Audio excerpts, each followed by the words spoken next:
America ने Japan के साथ ट्रेड डील कर ली है। राष्ट्रपति डोनाल्ड ट्रंप ने इसे अब तक की सबसे बड़ी ट्रेड डील बताया है। ये समझौता कई महीने से अटकी हुई बातचीत और टैरिफ की धमकियों के बाद हुआ है। चलिए जानते हैं पूरा मामला। नमस्कार, मैं हूं संध्या बिष्ट और आप देख रहे हैं द इकोनॉमिक टाइम्स हिंदी।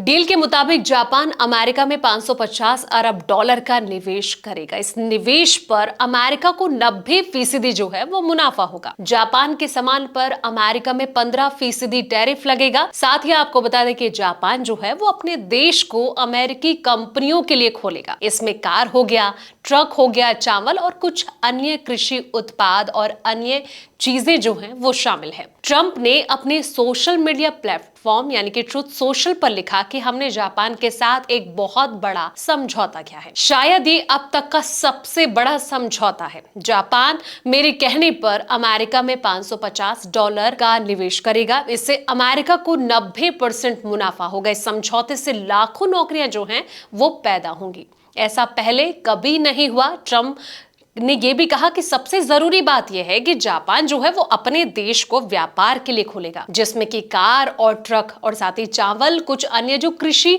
उत्पाद हैं, अन्य चीजें जो हैं वो इसमें शामिल है। आपको बता दें कि जापान अमेरिका को 15% का टैरिफ देगा। हालांकि राष्ट्रपति ने ये नहीं बताया कि 550 बिलियन डॉलर का निवेश कैसे किया जाएगा और मुनाफे की गणना कैसे की जाएगी। अभी तक किसी भी पक्ष ने समझौते का कोई आधिकारिक जो है वो दस्तावेज जारी नहीं किया है। चावल का व्यापार बातचीत में सबसे विवादास्पद विषयों में से जो है वो एक था।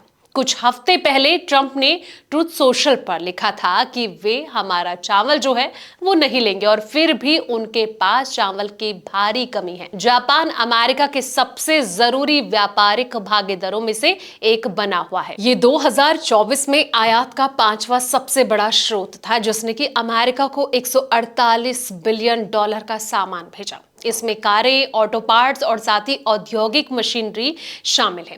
इस बीच अमेरिका ने जापान को 80 बिलियन डॉलर का सामान जो है वो निर्यात किया, जिसमें कि तेल हो गया, फार्मास्यूटिकल्स हो गया, एरोस्पेस तकनीकी शामिल है। जापान अमेरिकी ऋण का सबसे बड़ा विदेशी जो है वो धारक भी है। उनके पास 1.1 ट्रिलियन डॉलर ट्रेजिडी सिक्योरिटीज है। तो जिस तरीके से ये जो डील डन हुई है उससे ये देखना होगा कि कितना फायदा इन दोनों देशों को होता है, या फिर इनकी डील से बाकी देशों को क्या कुछ मुनाफा होता है या फिर नहीं। फिलहाल इस वीडियो में इतना ही। जानकारी भरे ऐसे ही तमाम वीडियोस के लिए आप देखते रहें द इकोनॉमिक टाइम्स हिंदी।